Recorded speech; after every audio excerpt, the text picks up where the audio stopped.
Halo milenial dan Gen Z, ketemu lagi sama saya Fadli di program Overheat. Di sebelah saya sudah ada SUV terbaru dari Neta Indonesia, yaitu Neta X. Sekarang kita akan bahas bagaimana kelebihan dan kekurangan dari Neta X. Saksikan terus videonya ya.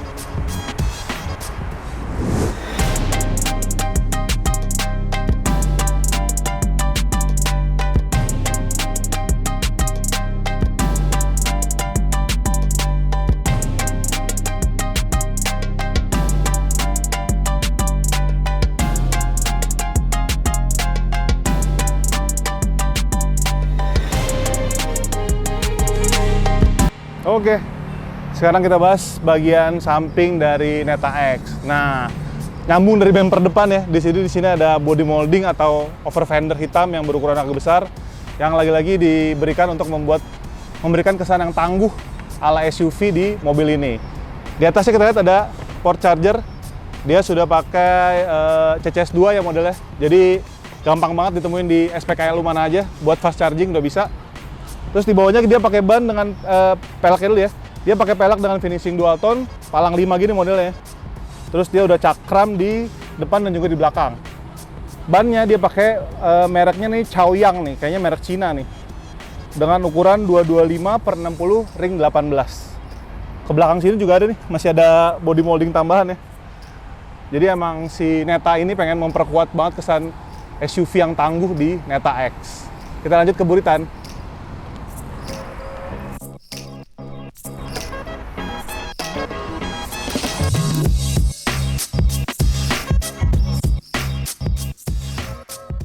Nah, dia udah kebuka otomatis nih untuk varian yang paling tinggi ya, Supreme. Nah, di sini bisa kelihatan ya teman-teman, bagasinya tuh luas. Mungkin sekitar 4-5 koper kabin nih muat di dalam sini nih. Terus di bawah sini juga ada kompartemen tambahan untuk barang-barang ya, kayak first aid kit, APAR dan juga charger portable ya. Charger portable. Nah, di sini ada dilengkapi juga dengan lampu LED nih untuk penerangan di malam hari. Dan ada colokan 12 volt nih. Mungkin ini gunanya untuk teman-teman yang mau bawa kayak kulkas pendingin kalau mau camping gitu ya. Bisa dicolok di sini. Jadi kulkas taruh belakang, kalau ngambil makanan minuman tinggal dari sini dan nyolok terus nih dia. Oke, kita masuk ke dalam yuk.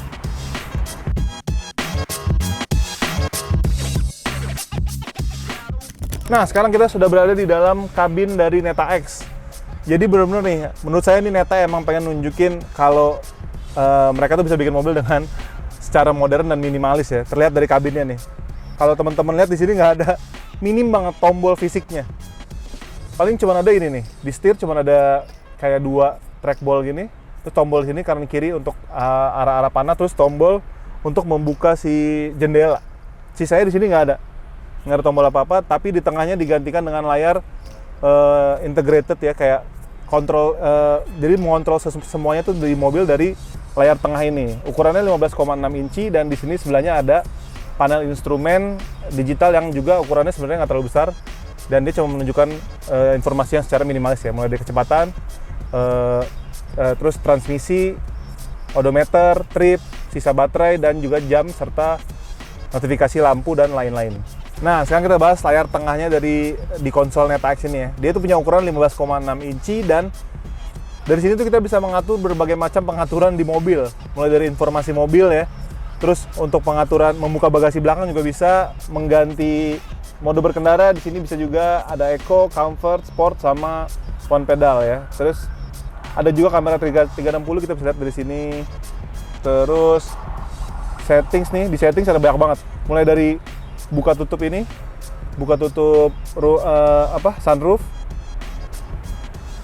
pengaturan lampu mau auto, mau lampu utama yang nyala atau lampu daerah yang nyala aja atau fog lamp, semua sudah diatur di sini. Yang menarik juga pengaturan spion juga dari layar tengah nih, termasuk menutup spion. Jadi kita menutup spion dari layar tengah. Jadi menutup spion ini menurut saya sih agak gimana ya? Kita kadang-kadang kalau lihat gang sempit gitu kan, kalau ketemu papasan mobil di jalan, kita pengennya nutup spion tuh dengan mudah dari sini biasanya kan, dari dekat tombol jendela ya. Tinggal kita pencet, udah ketutup spion. Nah, kalau ini kan kita harus terbiasa dulu lah ibaratnya dengan pengaturan di layar tengah ini. Gitu, teman-teman. Terus kemudian Untuk setir ya, setirnya dia modelnya disebutnya floating D wheel ya. Jadi modelnya bentuk kayak huruf D gitu. Padahal ini kayak semi flat bottom ya. Terus tombolnya cuma 2 di sini, minimalis banget nih, kayak trackball gini. Untuk naik turunkan volume bisa dia. Untuk ganti-ganti lagu bisa kalau udah ke connect dengan antara smartphone dengan layar. Terus di bagian tengah di sini ada wireless charging nih. Di sini ada wireless charging.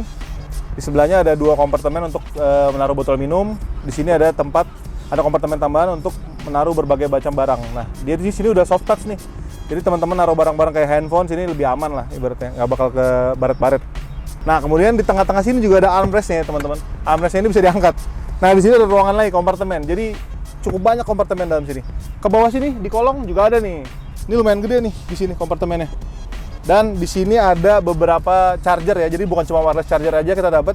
Di sini ada 2 USB Type C dan USB Type A di sini untuk pengecasan smartphone, dan di sebelahnya ada port lighter ya. Jadi kalau masih kurang juga tambahannya bisa membeli tambahan sendiri port lighternya di sini. Oke, untuk glove box di sini biasa aja, dia nggak terlalu besar ukurannya. Terus model joknya juga saya suka nih ya. Dia tuh semi bucket seat lah. Jadi aura sportnya tuh terasa banget di sini. Walaupun headrestnya jadi nggak bisa diatur ya ketinggiannya. Gitu. Nah, sekarang kita cek ke jok baris kedua.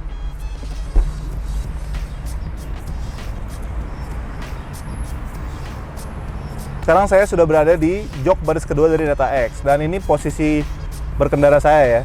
Jadi kita lihat sisa legroomnya tuh masih lumayan lega nih, masih ada 5 jari. Kalau headroom memang agak sempit tapi masih oke lah. Mungkin sekitar 3-4 jari ya headroomnya. Nah, untuk penumpang baris kedua dapat apa aja sih fiturnya? Jadi sama seperti di depan, penumpang baris kedua juga dapat 2 colokan USB ya. Ada USB Type C 1 dan USB Type A. Di sini juga ada kisi-kisi AC nih, walaupun ya kecil sih, tapi tetap lumayan banget. Masih tetap bisa kena dingin dari kisi-kisi AC ini. Walaupun dia nggak bisa diatur ya, jadi ngikutin yang depan anginnya. Kalau blower depan gede, sini juga ikutin gede. Terus di bawahnya lagi ada sedikit kompartemen kecil untuk naruh barang. Terus di sini juga ada kompartemen ini di belakang jok penumpang depan dan pengemudi gitu ya. Di samping ada beberapa kompartemen untuk menaruh botol minum seperti biasa. Di sini juga ada gantungan nih, ada 2 gantungannya saya lihat ya. Ini ada gantungan, ada pegangan. Terus kalau cuman diisi berempat, teman-teman bisa nurunin armrest di sini. Nah, di armrestnya lagi nih udah ada lagi nih 2 tempat untuk menaruh minuman dan juga tisu di sini. Jadi bisa dibuka. Nah, di sini bisa taruh tisu. Baru ditarik dari sini tisunya gitu. Oke. Sekarang kita coba nyetir deh mobil ini, gimana impresinya.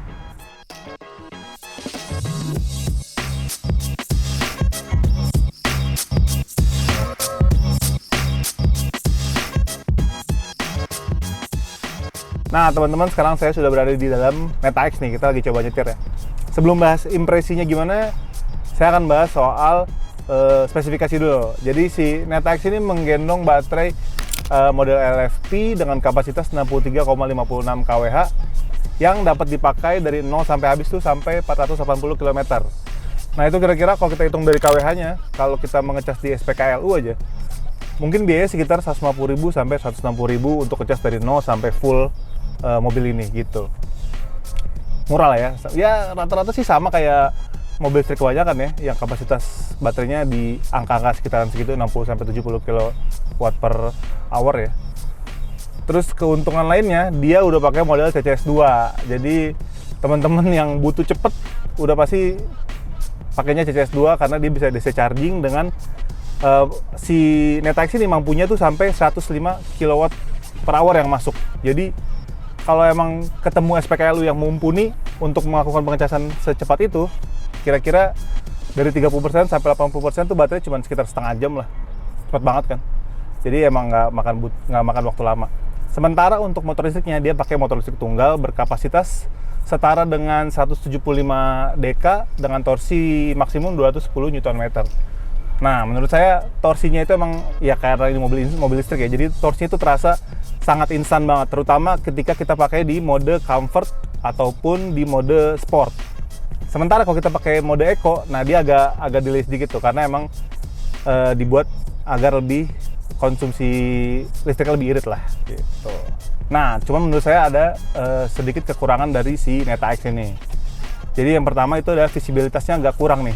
Di sini pilarnya gede banget nih. Pilar A ini agak besar dan cukup mengganggu ketika kita ingin belok ke gang yang sempit atau jalan yang sempit. Terus yang dari kaca spion tengah nih ke kaca belakangnya itu juga terlihat sempit ya. Jadi kita kurang nyaman gitu ngeliat ke belakang. Kalau kita kebiasa pakai mobil-mobil konvensional, nah itu agak perlu kebiasaan lagi lah. Walaupun saat parkir ya kita nggak bakal pakai itu karena kita punya kamera 360 di mobil ini ya. Jadi emang ya hanya perlu kebiasaan aja sih.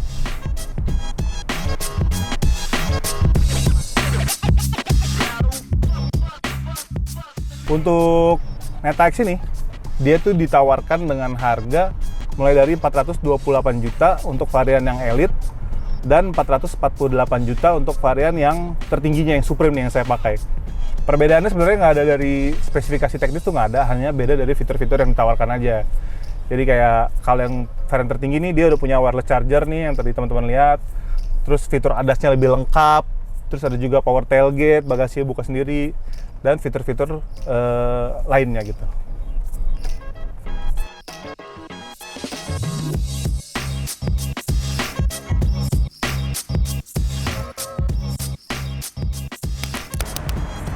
Nah, itu dia tadi teman-teman review overheat soal SUV terbaru dari Neta, yaitu Neta X.